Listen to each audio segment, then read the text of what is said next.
Bienvenidos a un nuevo episodio de Temas Biblia, un espacio para que juntos estudiemos un tema a la vez acerca de las verdades profundas de la Biblia. La discusión sobre la identificación de los 144,000 sellados es amplia y diversa. La información que nos brinda el apóstol Juan acerca de los 144,000 sellados es muy clara.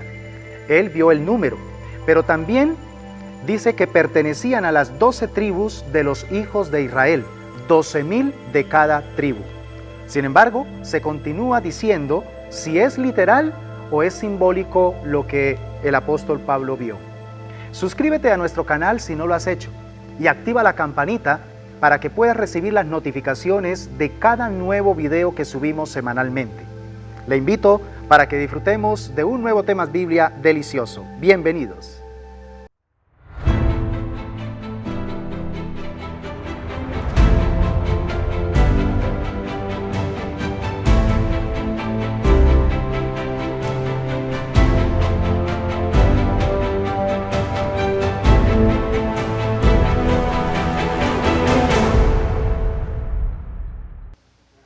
En Apocalipsis capítulo 7, versículo 4 dice: y oí el número de los sellados, 144,000, sellados de todas las tribus de los hijos de Israel.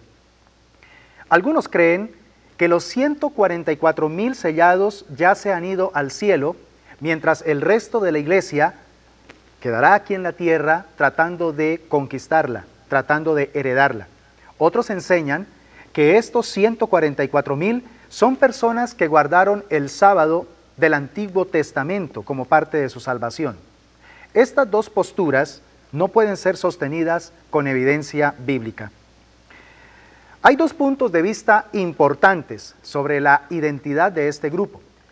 La división básicamente está marcada por el grupo que cree que la iglesia pasará por la gran tribulación y el otro grupo cree que la iglesia no pasará por la gran tribulación. El primer grupo tiende a pensar que el número 144,000 es representativo de todo el pueblo de Dios, conformado tanto por judíos como por gentiles, que aceptaron obviamente a Jesucristo como su Señor y como su Salvador durante este tiempo. Es decir, los 144,000 sellados representan la iglesia, aunque algunos de ellos creen que Israel será restaurado y coexistirá con la iglesia en la tierra. Es interesante que los que creen esta postura basan su creencia en algunos textos muy interesantes de la Biblia, como por ejemplo, Romanos capítulo 2, versículos 28 y 29, Romanos capítulo 4, versículos 4 y versículo 16, y también Gálatas capítulo 3, versículos 6 al 9, afirmando que muchas de las profecías del Antiguo Testamento ya están dirigidas en primera instancia a Israel, pero también son dadas ahora en el Nuevo Testamento a la iglesia como tal. Hay un ejemplo práctico de esta postura y es la que encontramos en Jeremías capítulo 31, versículos 31 al 34, donde Dios dice que Él en el futuro colocará un corazón de carne y escribirá en su pueblo su ley. Y se paraleliza en el Nuevo Testamento con Hebreos capítulo 8, versículos 8 al 12.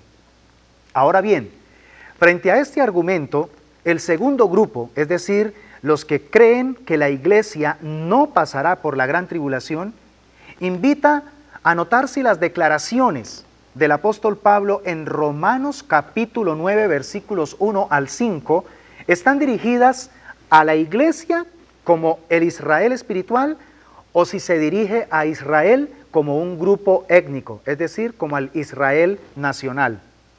El asunto es que no hay en el Nuevo Testamento, ni tampoco en los escritos patrísticos hasta el año 160 después de Cristo, algún ejemplo bien definido, bien convincente de que la iglesia se le llame Israel.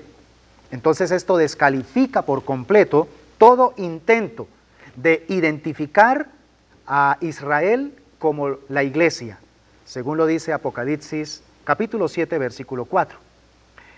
La lista con los nombres específicos de las tribus que encontramos de los 12,000 sellados de cada tribu, en Apocalipsis capítulo 7, versículos 5 al 8, plantea básicamente tres interesantes preguntas. En primer lugar, ¿por qué aparece primero Judá en la lista cuando se sobreentiende que Rubén es el primogénito? La respuesta es porque Rubén perdió la primogenitura como castigo por su mala conducta sexual con la concubina de su padre. Esto quedó muy claramente registrado en el primer libro de Crónicas, capítulo 5, versículo 1. Además, Judá encabeza la lista porque de ella procede nada más ni nada menos que Cristo, el primogénito entre muchos hermanos. Romanos capítulo 8, versículo 29 lo dice. La segunda pregunta es, ¿por qué se omite la tribu de Dan? La respuesta parece ser por su tendencia a la idolatría, y por esta razón, entonces se favorece a la tribu de Leví. Y una tercera pregunta es, ¿por qué se omite Efraín en favor de su padre José? La respuesta es porque Efraín se apartó de la casa gobernante de Judá, renunció al gobierno de Judá, según lo dice Isaías 7:17, pero también se consumió en idolatría, tal como le sucedió a Adán. Oseas 4:17 lo registra.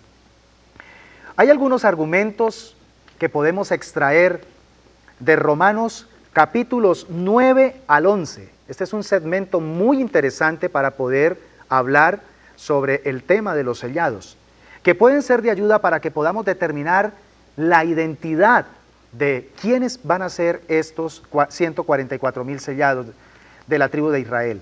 Vamos a mirarlos. En primer lugar, no todos los hijos de Abraham van a heredar las promesas de Dios dadas a Abraham.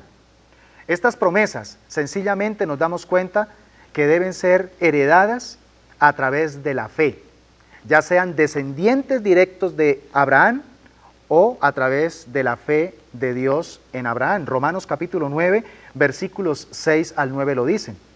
En segundo lugar, Dios escogió a Israel a base de su divina voluntad y no a base de méritos o de buenas obras, como lo dice Romanos capítulo 9, versículos 10 al 18. En tercer lugar, la mayoría de los israelitas que se habían apartado de Dios lo han hecho por su incredulidad. Romanos capítulo 9, versículos 27 al 33 también nos entrega este argumento. En cuarto lugar, la única manera en que alguien puede ser salvo, ya sea judío o ya sea gentil, es a través de la fe en nuestro Señor Jesucristo. Romanos capítulo 10, versículos 6 al 13, creyendo en el corazón y confesando con nuestros labios. En quinto lugar, los gentiles creyentes habían sido injertados en el tronco del buen olivo. Ahí está entonces esta bendición del injerto. Romanos capítulo 11, versículos 11 al 24. En sexto lugar, la ceguera espiritual de Israel acabará cuando haya entrado la plenitud de los gentiles. Este concepto es bien importante. Romanos 11, 25. Y en séptimo lugar, Israel como nación será salva y de nuevo injertada a la justicia de Dios. El mismo apóstol Pablo, inspirado por el Espíritu Santo en Romanos 11, 26 al 27 lo dice. Pablo textualmente dice que luego todo Israel será salvo. Así que es la nación de Israel, la de los últimos días, la que se va a volver a Jesucristo durante el tiempo de la gran tribulación, tal como está registrado en los capítulos que anteriormente mencioné de Romanos, 9 al 11. Este segmento bíblico es tan importante porque respalda la verdad bíblica de que Dios no ha terminado su propósito con la nación étnica de Israel. Aunque Israel falló en su misión de ser una nación ejemplo en el Antiguo Testamento, esa no va a ser la situación en el futuro. Del pueblo judío, escúchame bien, es donde va a salir la más grande fuerza evangelizadora y misionera en el tiempo de mayor dificultad, en el mayor tiempo de dolor y de sufrimiento en la tierra. Entonces podemos concluir de una manera muy, pero muy especial con las palabras del doctor Evis Carballosa, quien nos dice sensatamente, no es correcto intentar manipular el pasaje de Apocalipsis 7, 1 al 8, para adaptarlo a algún concepto teológico. Lo más prudente es tomar el texto en su sentido llano, normal, gramático histórico, dentro de su entorno o contexto, y permitir que el pasaje diga lo que su autor original quiso decir cuando lo escribió. Eso quiere decir entonces que si son 144,000 sellados, ese es el número literal. Que si son 12,000 de cada tribu, es porque así lo es. Pero también, si dice que son de la tribu de Israel, es porque van a ser entonces judíos. No gentiles, sino judíos. A eso es que se refiere Evis Carballosa cuando dice que debemos respetar la literalidad del texto. Gracias por acompañarme en este episodio.